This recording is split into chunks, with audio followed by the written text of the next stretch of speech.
Hi guys, and welcome to the Magic Show. What you're looking at on the screen now is a to-do app that I vibe coded in some 10 minutes. Go shopping, buy groceries. Saturday, add task.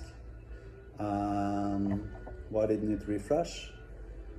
Or close the, at the very least, it should have closed the dialog. I created the front end entirely using Lovable, and it produced one hallucination for me, or not a hallucination, but it wasn't capable of realizing that the API endpoint is going to return a null value if there are no items. However, it actually works surprisingly good. Here I can mark items as, active or non-active, right? And if I refresh, it remembers it. So it's got a database and it's got an API where it's actually storing items. I could have secured the database with, tokens and stuff like that. I didn't really care about it because I just wanted to play with it and see what I could do. Now, what's more interesting than the app itself, obviously the app is ridiculously simple, right?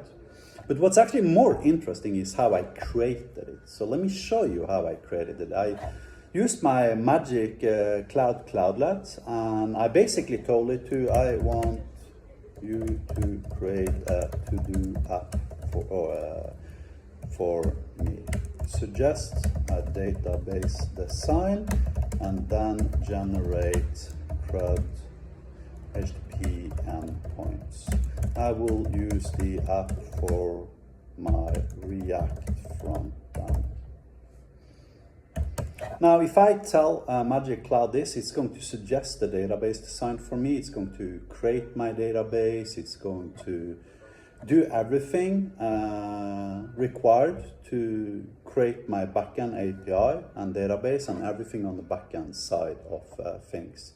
Now, if I tell it to create the database and the CRUD endpoint and name the database and module Lovable demo.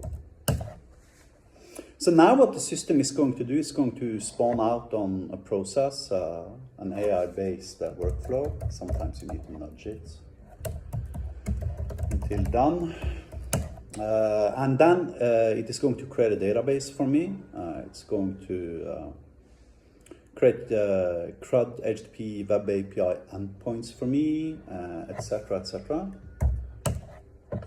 And when it is done, I can actually export the OpenAPI specification and just go to Lovable and just paste it in, literally.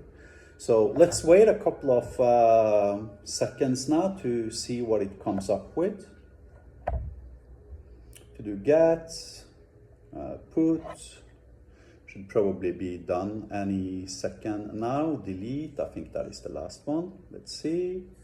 Now it's saving my endpoint, and it's got creating items, listing items, updating items, and deleting items. So now let's have a look at what it created for us, right? Modules. What did I name my guy? Lovable demo. Let's try to post an item. Title, buy stuff with wife.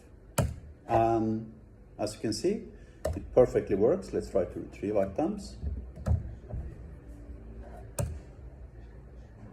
And as you can see, it can also retrieve items. Now, if I go to Lovable dashboard and I tell it to export the OpenAPI specification for Lovable demo module.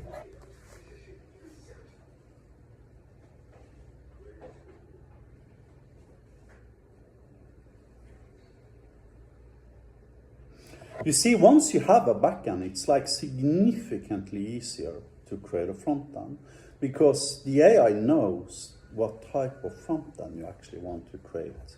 So it's actually much smarter to create your backend first and then start with your frontend. And the way I do this is I just copy the OpenAPI specification. I go to Lovable and I tell it something like this: create a kick-ass app for the following backend. I paste my OpenAPI specification into the thing, and Lovable just sets out and like completely wires up everything. This is where I had one problem that the AI couldn't fix without me helping it, which was that I needed to tell it that it needed to check for null return values from the list HTTP endpoint.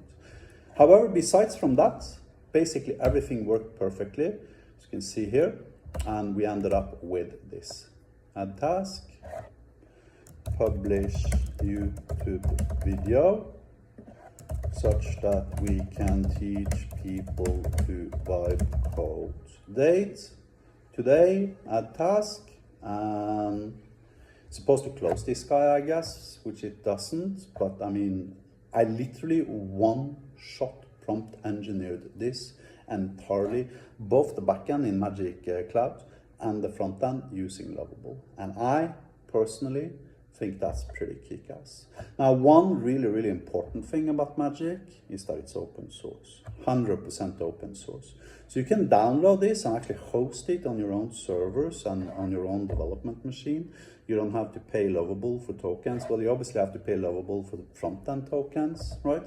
But you don't have to pay them for backend tokens. Anyways, that was it for today's video. Thank you for watching. Have a nice day.